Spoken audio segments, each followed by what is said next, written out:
Bienvenue à tous. L'une des meilleures façons d'améliorer votre situation financière est de lire. Et dans cette section, nous vous donnerons le résumé de certains des livres les plus populaires sur la réussite financière. Dans la vidéo d'aujourd'hui, nous allons parler de l'un des livres les plus inspirants portant sur le succès. Le livre de Deepak Chopra intitulé « Les 7 lois spirituelles du succès ». Avant de commencer, n'oubliez pas de vous abonner et de cliquer sur l'icône en forme de cloche pour être averti des futures vidéos.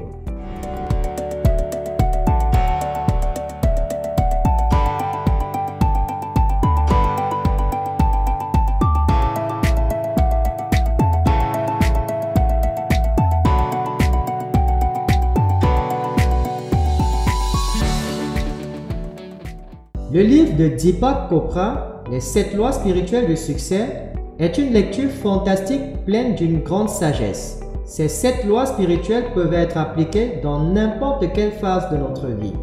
Deepak mentionne, la vie est une force qui coule à travers nous. Là où nous dirigeons notre attention, cette force circule. Et chaque instant est l'occasion de porter notre attention sur des idées qui nous inspirent. Numéro 1. La loi de la potentialité pure. La potentialité pure est la conscience pure. De notre corps physique à l'univers physique, tout provient d'un champ d'énergie commun. Vous devez avoir vécu cela en faisant quelque chose que vous aimez.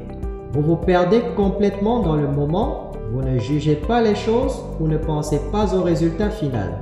Vous profitez simplement du moment. Pendant de tels moments, nous faisons l'expérience de notre vrai moi.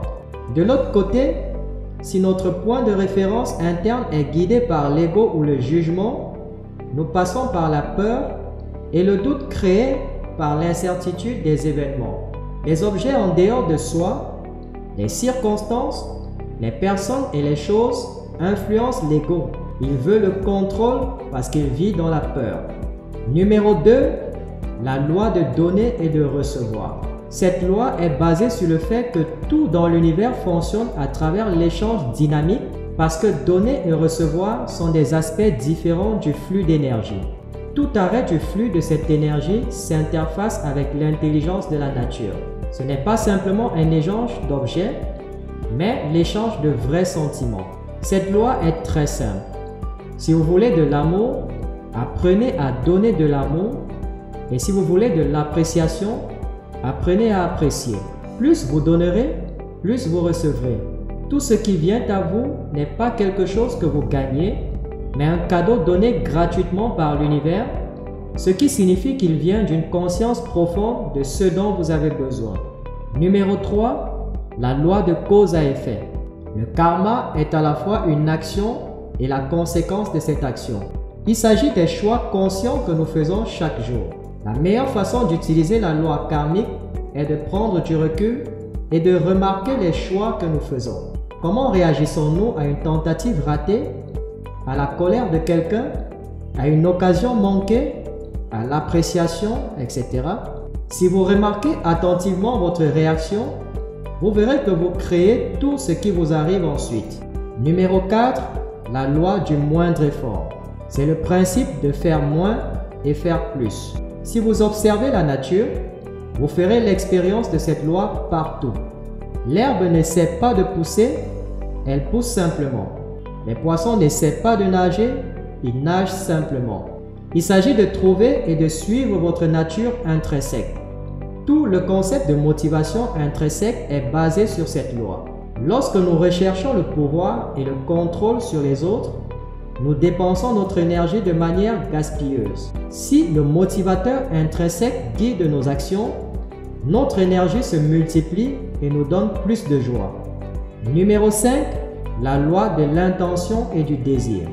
Il s'agit de faire l'expérience de 2 qualités, l'attention et l'intention. Tout ce à quoi nous accordons notre attention devient plus fort. L'intention est pour l'avenir, tandis que notre attention est dans le présent. Si nous avons une forte intention d'obtenir un résultat futur positif et que nous y atteignons notre attention, nous atteindrons nos objectifs. Cela peut être réalisé en pratiquant la conscience du moment présent. Cela nous permettra de retenir notre attention sur le résultat escompté. Numéro 6, la loi du détachement. Cela ne signifie pas que nous abandonnons nos désirs. Cela signifie simplement que nous nous éloignons de l'attachement au résultat. L'attachement, d'autre part, nous lie dans le doute, la peur et l'insécurité. Un exemple approprié pourrait être lié à notre bonheur. Le bonheur est un état d'esprit, mais les gens le connectent toujours à autre chose et disent des choses comme « Si j'obtiens plus d'argent, je serai heureux ». Pour être heureux, il suffit d'être heureux. Numéro 7, la loi du but dans la vie. Cette loi dit que tous les êtres spirituels ont pris une forme physique pour accomplir un but. Nous appelons parfois cela un appel. Tout le monde a un don unique qui peut répondre aux besoins uniques des autres. Lorsque nous mélangeons ce talent unique avec le service aux autres, nous faisons l'expérience du bonheur ultime. Chers amis, ce sont les 7 lois du succès de Deepak Chopra. Essayez d'appliquer certaines de ces lois dans votre vie si vous cherchez à réussir.